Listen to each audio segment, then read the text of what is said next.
ரீசெண்டா எனக்கு வர கமெண்ட்ஸா இருக்கட்டும் அண்ட் இன்ஸ்டாகிராம் மெசேஜ் இருக்கட்டும், வாட்ஸ்அப்பா இருக்கட்டும், எனக்கு அதிகமா கேட்குற கொஸ்டின்ஸ் வந்து கிராட்டிட்யூட் எப்படி எழுதுறது? அண்ட் இந்த நன்றி உணர்வுன்ற விஷயம் மேனிஃபெஸ்டேஷன்ல எந்த அளவுக்கு முக்கியம் அப்படின்ற டவுட் உங்க நிறைய பேருக்கு இருக்கு. ஸோ அதை பத்தி தான் இந்த வீடியோல நான் பேச போறேன். ஆக்சுவலா இப்போ நீங்க வந்து ஒரு லா ஆஃப் அட்ராக்ஷன்ல இருக்கீங்க, அதை நீங்க நம்புறீங்க, அதை உங்க லைஃப்ல ப்ராக்டிஸ் பண்றீங்க அப்படின்னா ஃபர்ஸ்ட் உங்க லைஃப்ல இருக்க வேண்டிய விஷயம் நன்றி உணர்வு, அதாவது கிராட்டிடியூட். இந்த கிராட்டிடியூட் அப்படின்றது என்ன அப்படின்னா, நம்ம ஆல்ரெடி நம்ம லைஃப்ல என்னென்ன விஷயங்கள் நம்மளுக்கு இருக்கோ அதுக்கு நம்ம நன்றி சொல்லணும். இப்போ நம்ம ஒரு விஷயத்துக்காக ஆசைப்படுறோம், ஒரு கோல் அடையணும்னு நினைக்கிறோம், பட் நம்ம கிட்ட இருக்கிற விஷயங்களுக்காக நம்ம நன்றி உணர்வு இல்லாம இருக்கோம், அதை பத்தி புலம்பி தள்ளிட்டே இருக்கோம் அப்படின்னா நம்மளுக்கு வேணுன்ற கோல் வந்து கிடைக்காது. ஸோ நம்ம கிட்ட இருக்கிற எல்லா அபாண்டன்ஸ்க்குமே நம்ம வந்து நன்றி சொல்லணும். அதனால இந்த வீடியோல நம்ம எதை பத்தி பார்க்க போறோம்னா, நம்மளுக்கு கிராட்டிட்யூட் வந்து எதுக்காக எழுதுறோம் அண்ட் எப்படி எழுதணும், அது எழுதுனா என்னென்ன சேஞ்சஸ் இருக்கும் அப்படின்றத ஃபுல் அண்ட் ஃபுல் நான் எக்ஸ்பிளைன் பண்றேன். அண்ட் ஃபர்ஸ்ட் டைம் வீடியோ பார்க்குறீங்கன்னா என்னோட நேம் ஜானு, நான் ஒரு law of attraction coach. So நம்ம video full and full law of attraction பற்றி தான் நம்ம பேசிட்டு இருக்கோம். எண்ணம் போல் வாழ்க்கை, நம்மளுடைய வாழ்க்கை நம்மளுடைய எண்ணம் எப்படி இருக்கோ அதே மாதிரி தான் நம்ம வாழ்க்கையும் அமைய போகுது. ஸோ இந்த லா ஆஃப் அட்ராக்ஷனில் ஃபுல் அண்ட் ஃபுல் நம்ம manifestation techniques and law of attraction லைஃப்பில் எப்படி இம்ப்ளிமெண்ட் பண்ணுறது, அதுக்குண்டான டிப்ஸ் எல்லாமே நான் நிறைய வீடியோவில் ஷேர் பண்ணியிருக்கேன். இந்த வீடியோ பார்த்துட்டு என்னோட பழைய வீடியோவும் பாருங்கள், உங்களுக்கு யூஸ்ஃபுல்லாக இருக்கும். ஃபஸ்ட்டு இந்த கிராட்டிட்யூட் ரைட்டிங் எதுக்கு எழுதுறோம் அப்படின்னு பார்த்தோம்னா, ஷிஃப்டிங் ஃபோக்கஸ். இப்போ லைஃப்பில் நம்மளுக்கு நிறைய குறைகள் இருக்கலாம், அந்த குறைகள் எல்லாத்தையும் விட்டுட்டு நம்ம நிறைகளுக்கு நன்றி சொல்லி பழகுறோம். ஸோ ஒரு விஷயத்துக்கு ஃபோக்கஸாக இருக்க நம்ம பழகுறோம். அண்ட் அடுத்தது improves mental health.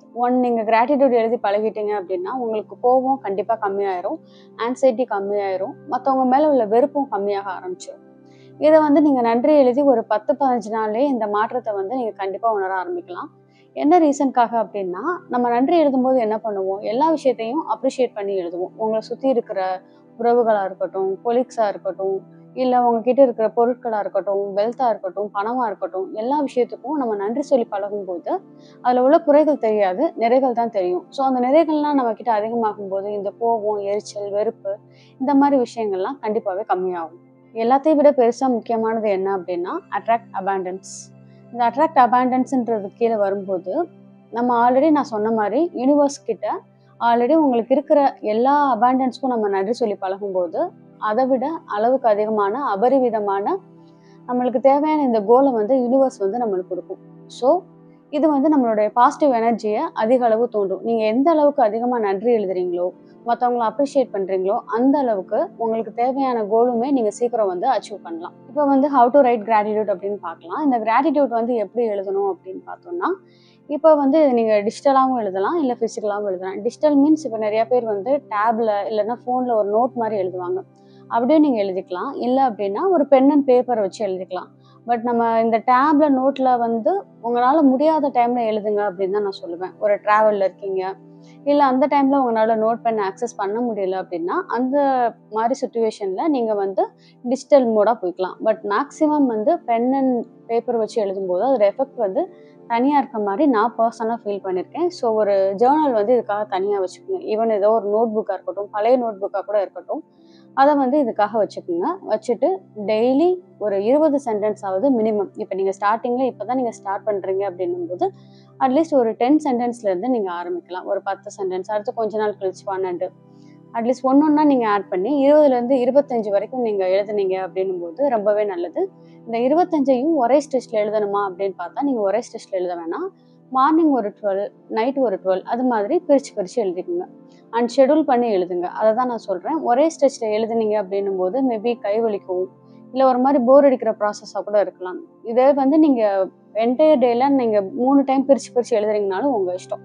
But morning வந்து நீங்கள் கண்டிப்பாக எழுதணும். நான் மார்னிங் எழுதலை, ஆஃப்டர்நூன் இல்லை நைட் எழுதுறேன் அப்படின்ற மாதிரி ஸ்கிப் பண்ணீங்க அப்படின்னா அந்த அளவுக்கு எஃபிஷியண்டாக இருக்காது. என்ன ரீசன் அப்படின்னும்போது அந்த த்ரூ த டே வந்து நம்மளுக்கு ரொம்ப ப்ளசண்டாக இருக்கிற மாதிரி இருக்கும். ஸோ மார்னிங் டைம் நீங்கள் கண்டிப்பாக ஸ்கிப் பண்ணாமல் அதுக்காக ஒரு ஷெடியூல் போட்டுட்டு கிராட்டிட்யூட் வந்து எழுதணும். அண்ட் அடுத்தது வந்து ரைட் வித் சின்சியாரிட்டி.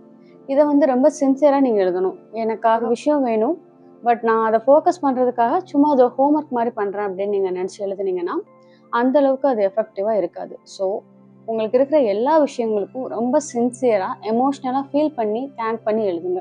உங்ககிட்ட ஒரு 5000 ரூபாய் இருக்குது, இன்றைக்கி வந்து ஒரு 500 ரூபாயோ இல்லை 5000மோ எவ்வளோ ஸ்பெண்ட் பண்ணாலும் உள்ள வர்ற பணத்துக்கும் சரி, வெளியே போற பணத்துக்கும் சரி, எல்லா விஷயத்துக்குமே தேங்க் பண்ணுங்க. ரொம்ப சின்சியரா தேங்க் பண்ணணும். அத வந்து சும்மா கடமைக்கு அப்படின்னு சொல்லிட்டு நீங்க தேங்க் பண்ணக்கூடாது. அடுத்தது வந்து என்ன அப்படின்னு பார்த்தோம்னா, பி ஸ்பெசிஃபிக். நீங்க அத எழுதும்போது ஸ்பெசிஃபை பண்ணி எழுதுங்க.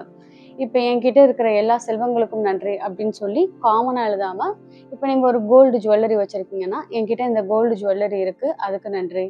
உங்ககிட்ட வந்து ஒரு கிச்சன் ஆக்சஸரீஸ் இருக்கு, என்கிட்ட வாஷிங் மிஷின் இருக்கு, ஃப்ரிட்ஜ் இருக்கு, என்கிட்ட ஒரு ஸ்கூட்டர் இருக்கு, என்கிட்ட ஒரு ராயல் என்ஃபீல்ட் பைக் இருக்கு. இது மாரி என்ன விஷயங்கள் இருந்தாலும் அத ஸ்பெசிஃபை பண்ணி எழுத பழகுங்க. எழுதும் பொழுது தான் அதுக்குண்டான நன்றி வந்து நம்மளுக்கு அதிக அளவு வெளிப்படுத்த முடியும். அண்ட் எல்லாத்த விட ரொம்ப முக்கியமானது, எழுதுறத ப்ரெசன்ட் டென்ஸ்ல எழுதணும். இது ஆல்ரெடி என்கிட்ட இருக்கிற மாரியோ, இல்ல ஃபியூச்சர்ல எனக்கு கிடைக்கும் அப்படின்ற மாரி எழுதக்கூடாது. என்கிட்ட இருக்கிற இந்த பணத்துக்கு நன்றி அப்படின்ற மாரி ப்ரெசன்ட் டென்ஸ்ல எழுதி பழகுங்க. அண்ட் இப்ப வந்து நான் உங்களுக்கு சில கிராட்டிட்யூட் ரைட்டிங் ப்ராம்ப்ட்ஸ் சொல்றேன். அத கூட நீங்க நோட் பண்ணிக்கலாம். ஸ்டார்ட் பண்ணும்போது, today I am grateful for அப்படின்ற மாரி நீங்க ஸ்டார்ட் பண்ணிக்கலாம்.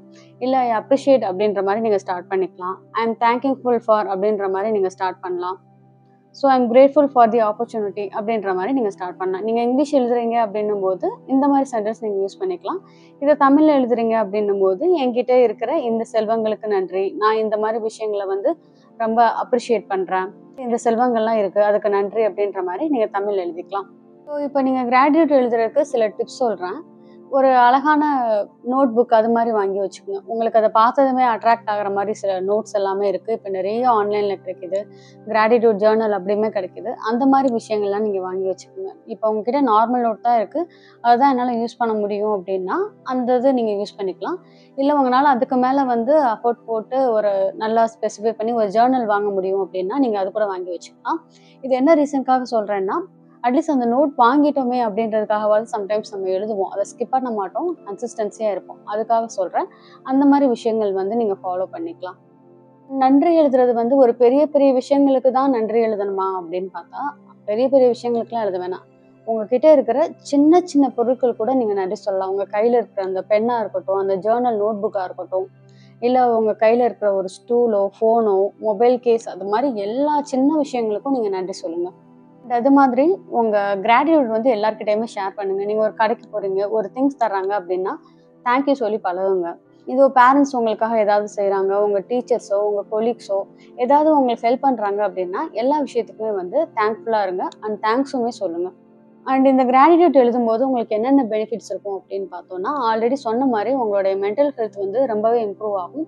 உங்களுக்கு கோவம் வர்றது, எரிச்சல் வர்றது, இல்ல ஒரு பாஸ்ட் ட்ராமாஸ் இருக்கிறது, அந்த மாரி விஷயங்கள் எல்லாமே சரியாகும். இது உங்க பாசிட்டிவிட்டி வந்து ரொம்பவே அதிகமாகும். இன்கேஸ் வந்து உங்களுக்கு தூக்கம் ஒழுங்கா வராது அப்படின்னா கூட, இந்த கிராட்டிட்யூட் நீங்க எழுத எழுத உங்களுக்கு தூக்கம் நல்லாவே வரும். உங்க மைண்ட் வந்து ரொம்பவே ரெஃப்ரெஷ்ஷா இருக்கும். அண்ட் இதுக்கு மேல இத பத்தி நீங்க தெரிஞ்சுக்கணும் அப்படின்னு நினைக்கிறீங்க அப்படின்னா, நான் கிராட்டிட்யூட் ஒர்க் ஷாப் கண்டக்ட் பண்றேன். நீங்க அதுல கூட ஜாயின் பண்ணி இத பத்தி ஃபுல் அண்ட் ஃபுல் தெரிஞ்சுக்கலாம். இந்த வீடியோ உங்களுக்கு யூஸ்ஃபுல்லா இருக்கும்னு நம்புறேன். இந்த வீடியோ உங்களுக்கு புடிச்சிருந்துச்சு அப்படின்னா லைக் பண்ணுங்க. அண்ட் சப்ஸ்கிரைப் பண்ணாம பார்க்குறீங்கன்னா, சப்ஸ்கிரைப் பண்ணுங்க. உங்க ஃப்ரெண்ட்ஸ் அண்ட் ஃபேமிலிக்கு ஷேர் பண்ணுங்க. நன்றி.